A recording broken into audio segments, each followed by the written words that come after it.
sabihin nyo na ang 600 pesos na pwedeng kumita rin ng 600 pesos. Pwede ko kayo makagawa ng bacon dito na 8 peraso, tama ba? 8 peraso at pwede nyo ibenta ng 150 pesos. Ganon kasimple. O, diba?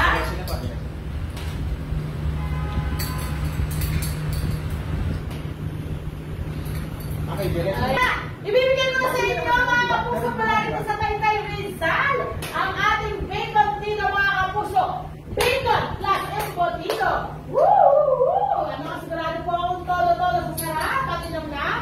At kung naghahanap kayo ng masarap na handa ngayong Pasko, perfect po sa inyo ang masarap na bacon dito. Ang paborito natin embutido, binalunan at mas pinasarapan ng bacon. Yan.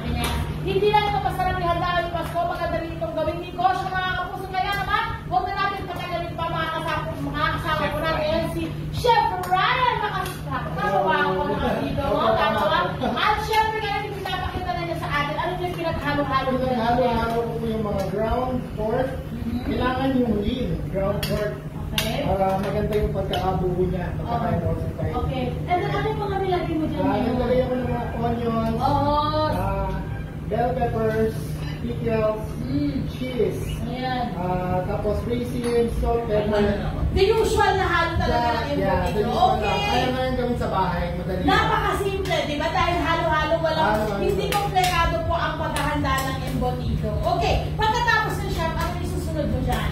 Ay, i-roll na po natin siya ngayon. Okay, i-roll nyo doon sa ating food grade na aluminum foil, mga kapuso, na usually, ayan po talaga ang ginagamit sa ating embutido. Ayan, so ilalagay na po natin siya. Gaano katagal siya ang pag-steam? 40 to 50 minutes yung steaming time natin. Matagal din pala siya. Kailangan ba siya? Ito yung tanong ko sa inyo. Kasi di ba, yung leche flan kailangan hindi masyadong malakas ang apoy. Ito, pag ganito, kailangan ba malakas ang apoy? Medium heat lang.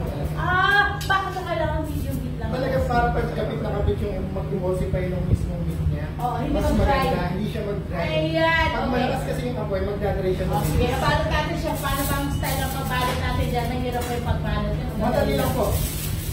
Ilagay lang po natin yung mixing ng pork dito. Okay. Para pag-muna siya. Ayan. Kasi minsan dyan ang yan yung talagang kailangan ng challenge. Kasi lumalabas minsan yung mga karne. Kailangan masipit siya. Oo. Tsaka hindi dahan-dahan din kasi baka mabutang. Wala rin, papasukin ng tubig. Hindi mawawala yung lasa ng inyong embutido. Ayan, okay. So yan din na yung gilid. So i-steam na po natin, chef. Lalagay yung nakahanda na syempre. Kailangan ba ilagay ng kulong-kulo na, chef? Yes, syempre. Yes, ganun talaga yun. Okay. So meron na po siyang Pag-clear si chef ng tubig. Joke lang. Okay, kumuha lang tayo. So ito na. Meron na po tayong ready dito. Paano mo na ngayon ibabalot itong ating embutido sa bacon? After ng steaming, ito na po yung mangyayari sa kanya. Okay. Tapos ilalagyan na po natin yung bacon. At marami siyang bacon na ilalagay. Tatlong malalaman na parang malasang malasa. Ayun. So ganyan po siya mga kapuso.